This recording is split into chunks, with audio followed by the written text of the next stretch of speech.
Et on va laisser le soin à Bertrand Affilié, qui est maire de Saint-Herblain et deuxième vice-président de Nantes Métropole en charge des déplacements des transports publics, de l'enseignement supérieur et de la formation, et de la recherche, pardon, qui va venir donc conclure cette thématique sur la production électrique en Pays de la Loire.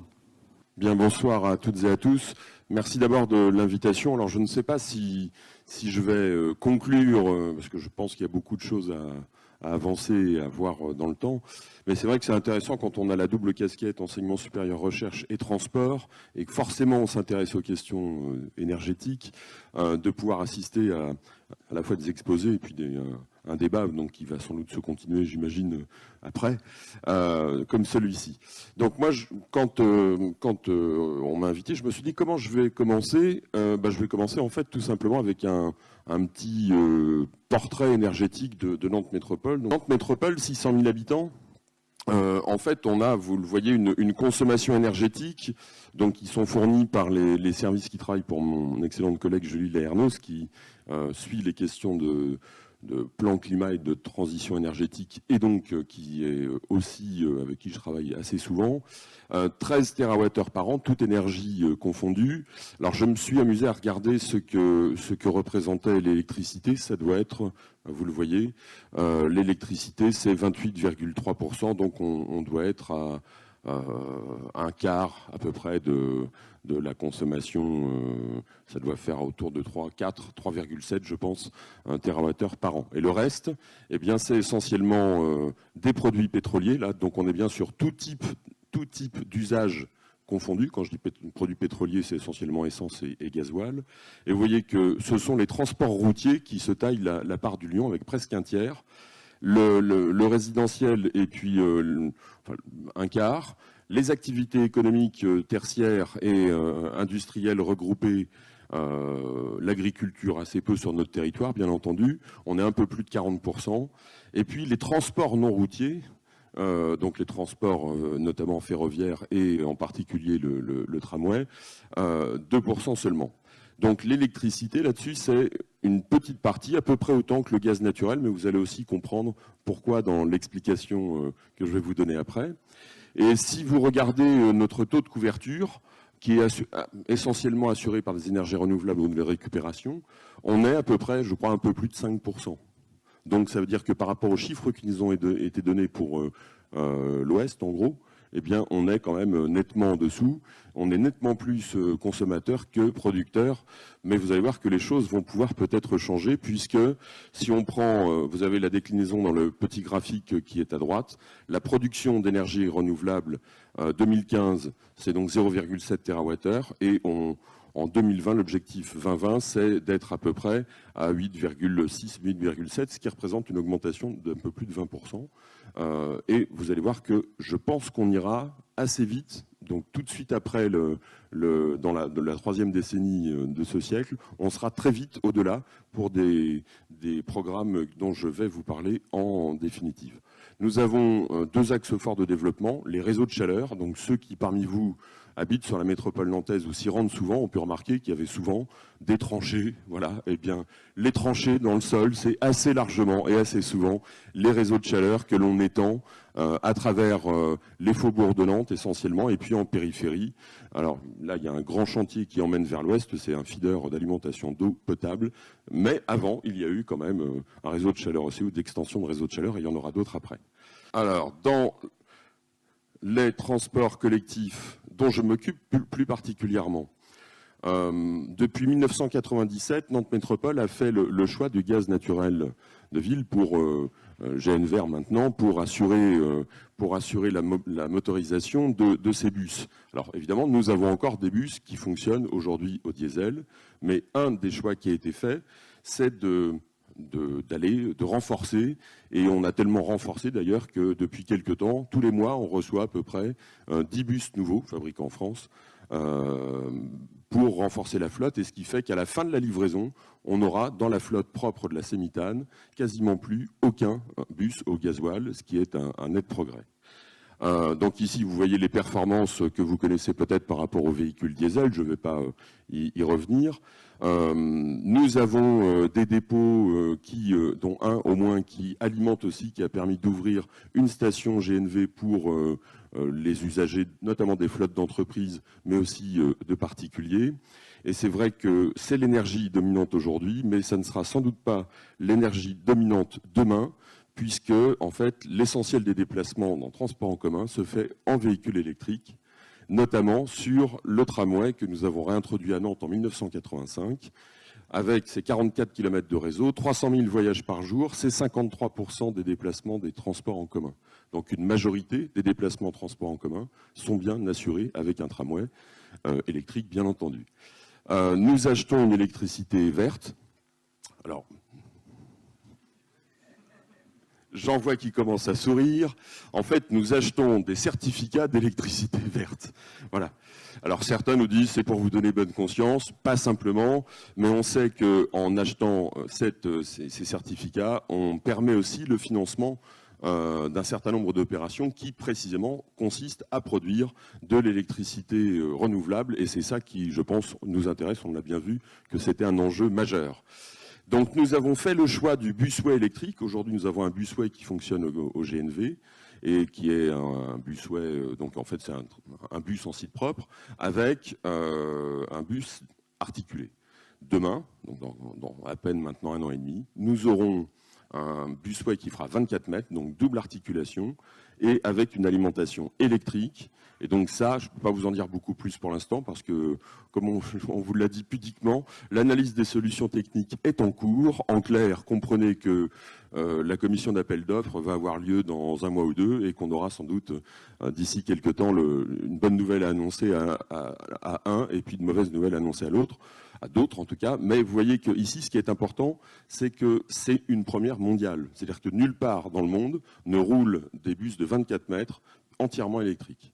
Donc il y a des trolleys, j'en ai vu, mais pas de bus qui n'ont pas leur câble d'alimentation, leur ligne aérienne de contact pour les alimenter. On travaille également sur des projets sur l'hydrogène. Donc vous avez évoqué tout à l'heure le projet lié à la mission hydrogène qui est très active et l'ouverture d'une station hydrogène. Je crois qu'on va en inaugurer une la semaine prochaine au niveau du Bel, au dépôt du Bel. Et il y en aura une deuxième qui sera prévue plutôt à l'ouest, sur la bonne commune de Saint-Herblain.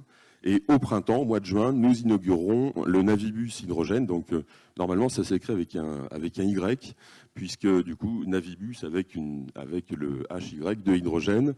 Et ce Navibus, en fait, c'est le passeur de l'Erdre, tout simplement, celui qui permet de passer des deux côtés, notamment au niveau du campus universitaire. Et puis bon, il y a encore d'autres programmes qui peuvent exister. Et nous faisons le pari du mix énergétique, c'est-à-dire mix énergétique, on pense que la solution n'est pas forcément de tout miser sur les énergies renouvelables, le photovoltaïque, l'éolien, l'hydrolien, l'énergie houlomotrice, mais sans doute d'avoir un cocktail de solutions qui, globalement alignés, nous permettent de répondre à nos besoins de consommation énergétique. Et globalement, si on prend les autres projets qui peuvent exister ou d'autres réalisations, parce qu'il n'y a pas simplement des réalisations. En matière d'énergie renouvelable, par exemple, dans le plan d'aménagement et de développement durable, dans le projet d'aménagement et de développement durable que nous avons voté récemment à Nantes Métropole, vous trouverez des emplacements réservés pour des éoliennes, vous trouverez des emplacements réservés pour des centrales photovoltaïques, vous trouverez des emplacements réservés, y compris pour de l'énergie hydraulique ou pour des solutions hydrauliques, notamment par l'exploitation de petits barrages qui pourraient avoir vocation à alimenter essentiellement des usages locaux. Et si on prend par exemple le photovoltaïque, puisque c'est d'actualité, il y a un grand projet de centrale photovoltaïque sur un grand projet de la Nantes Métropole, qui est le marché d'intérêt national, le mine sur Rezé. Vous savez que les toits seront des toits couverts de panneaux photovoltaïques. Et puis sur Saint-Herblain, on a 2 projets qui vont sans doute avancer beaucoup plus vite maintenant, puisque la CRE nous a donné un accord, ils ont été retenus. C'est une centrale photovoltaïque au sol sur les communes d'Indre et de Saint-Herblain, sur le site de Touga, c'est une ancienne déchetterie, un centre d'exploitation technique, et puis des ombrières qui vont être posées avec des panneaux photovoltaïques sur un des parkings du Zénith, tout près d'ailleurs d'un immeuble qui s'appelle Delta Green, que peut-être certains parmi vous connaissent, qui est un immeuble pas simplement à énergie passive, mais à énergie positive, puisqu'il stocke de l'électricité avec des piles à combustible. Et donc, ça veut dire qu'ici, c'est extrêmement intéressant, et c'est particulièrement intéressant pour la commune de Saint-Herblain de cumuler en plus tous ces éléments. On en est très fiers. On a aussi d'autres solutions en dehors des réseaux électriques ou d'autres mises en application, et notamment à côté des réseaux de chaleur, c'est les chaufferies qui fonctionnent sur biomasse. Alors, avec 2 grands modèles, un petit modèle de chaufferie qui viennent en chaufferie d'appoint, notamment pour des immeubles ou des bâtiments des services publics. À Saint-Herblain, on a par exemple une petite chaufferie bois à la médiathèque Charles Gauthier Armelan qui nous a permis de faire baisser la consommation de gaz d'à peu près 40%, ce qui est plutôt intéressant. Et puis vous avez peut-être pour certains entendu parler d'un autre projet de chaufferie bois dans le Sud-Loire du côté de Trentemoux qui a fait couler beaucoup d'encre il y a quelques temps.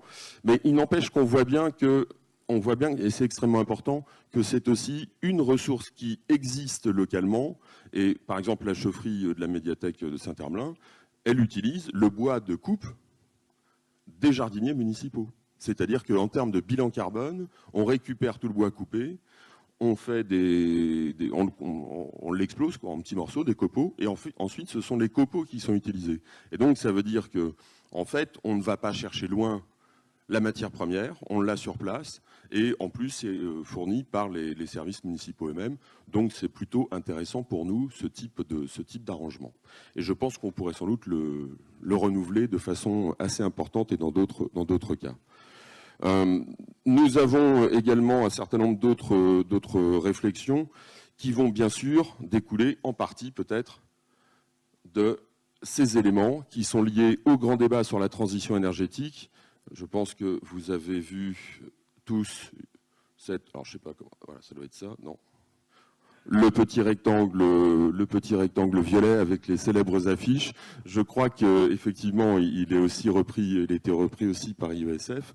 Donc ici, ce grand débat, évidemment, c'est un débat qui a été lancé pour aller chercher un certain nombre d'idées, de solutions, de contributions, pas simplement des contributions, si vous me permettez, d'experts, d'ingénieurs, de gens qui ont un savoir, une expertise technique, mais aussi de citoyens qui peuvent avoir aussi des idées à proposer et qui peuvent aussi servir d'aiguillon pour faire avancer la technologie et peut-être d'une certaine façon également la science. On fait confiance aux habitants pour être en mesure de proposer un certain nombre d'éléments et il se trouve que je pense que vous avez tous encore un peu de temps puisque pour l'ensemble de ces éléments, les aspects, les propositions, vous voyez, on a essayé de... Ça, ce sont des idées qui commencent à émerger ou qui ont commencé à émerger.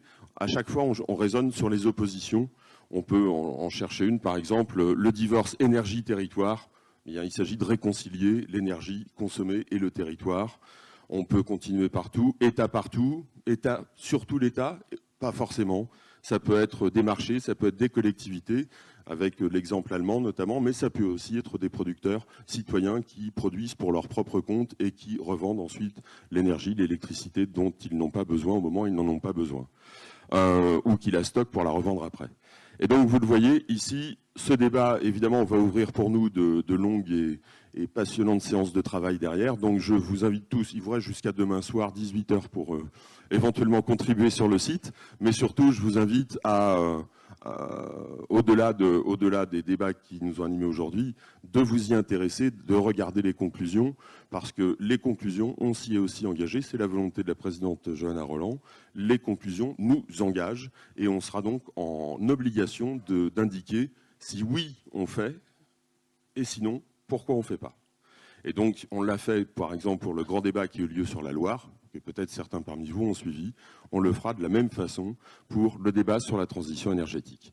Voilà, comme je pense que vous avez été très patients et que vous avez sans doute envie de vous dégourdir les jambes, merci à tous de votre attention et à bientôt.